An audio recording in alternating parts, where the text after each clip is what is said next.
Magandang gabi sa inyong lahat. Ako po si Cara David. Panoorin po natin ang kanilang mga kwento dito sa OFW Diaries.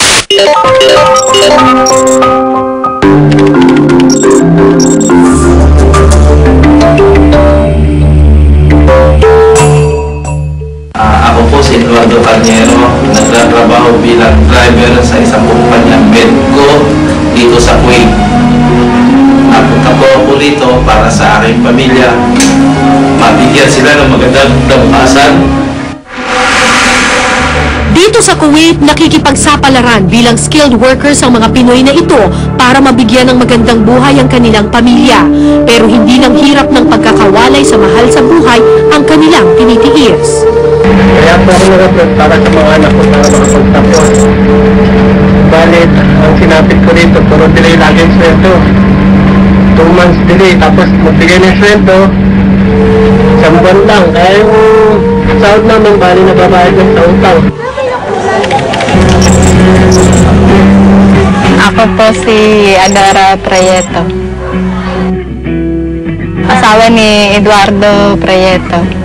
Ito po yung huling padala niya noong January. Sahod niya 15,000. Tapos po yung nasundan. Mas mabuti pa nung nandito siya. Hindi ganito yung nararanasan namin ng hirap. At least dito, buwan-buwan sumasahod din sila. Sabi ko nga sa mga anak ko, nagkaroon ng problema yung need ko ng papa niya doon. Kasi yung ano nga nila doon, ID nila expired, hindi na kami makapag-internet. Kaya sabi ko nga sa kanila sa kunting tiis. Kasi kung mayroon, mawila lang po siya dito.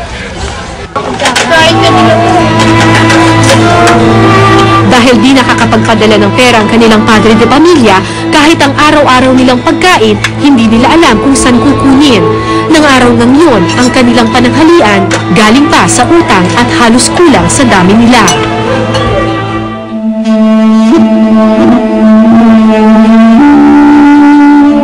Pero tila mas mapait na pala ang dinaranas ng amang si Edgar at ng kanyang mga kasama sa Kuwait. Ayaw man po namin gawin ang bagay na ito, ang pamuhuli ng bayawak sa disyerto, o pang may pagtawid gutom kami rito. May pagkakataon pa na naiisip namin walang ibang makakapamatid ng gutom sa amin dito, kundi kumain ng mga ligaw na aso dito, magkate ng mga ligaw na aso. Bukod sa kumakalam na sikmura, tinitiis din ng mga Pinoy ang sikip at init ng kanilang tinitirahan. Aircon empty. Katunayan po, nasa gitna po kami ng disyerto, sa loob po ng planta kami nakatira. Ang masasagap po namin po chemical at alikabok. Wala akong kaayusan ng aming pagtulog, lalo na sa gabi dahil sa ingay ng mga makinarya na nakapalibot sa amin. Puro alikabok dadaanan. Kaya nakapaikot kami sa mga planta. Kaya pag nag-operation,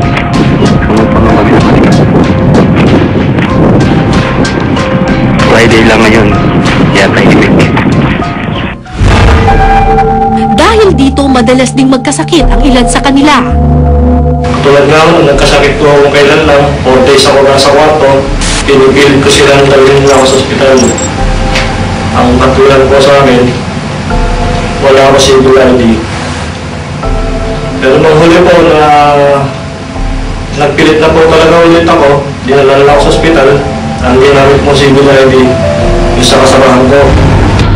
Expired ang civil ID ni Richard at ng mga kasamahan niya, kaya hindi sila pwedeng makalabas ng kumpanya. Habang naghihintay na ma-renew ang kanyang civil ID, hinihinga pa rin ni Richard ang sakit at ang aksidenteng nangyari sa kanya noong 1 taon.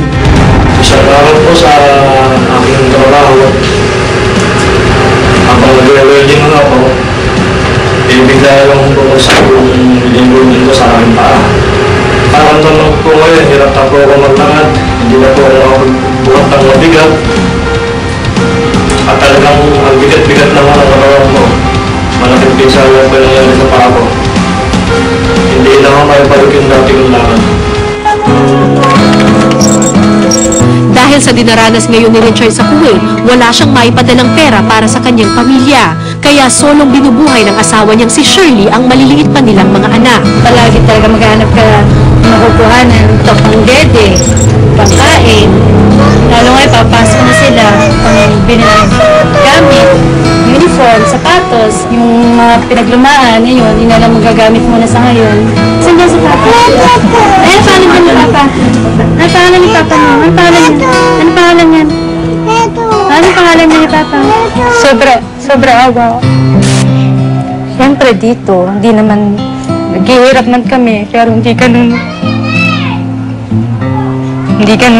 nararanasan nila ngayon. Isa lang naman ang sinasabi rin namin sana makauwi na rin Papa nila. Na namimiss nila Papa nila. Papa, umuwi ka na, kahit wala kang madala, basta makauwi ka na.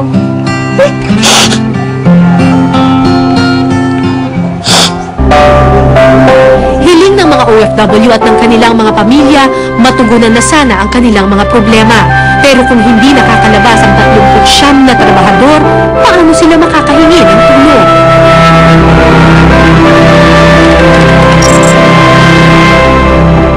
Sa pamilya ko, asawa ko kay Shirley. Pangalaman kita. Naawa ko sa kalagayan niya doon. Na yung sinabi niya na pag in-hospital siya, mag-isa siya, wala nag-asikaso sa kanya.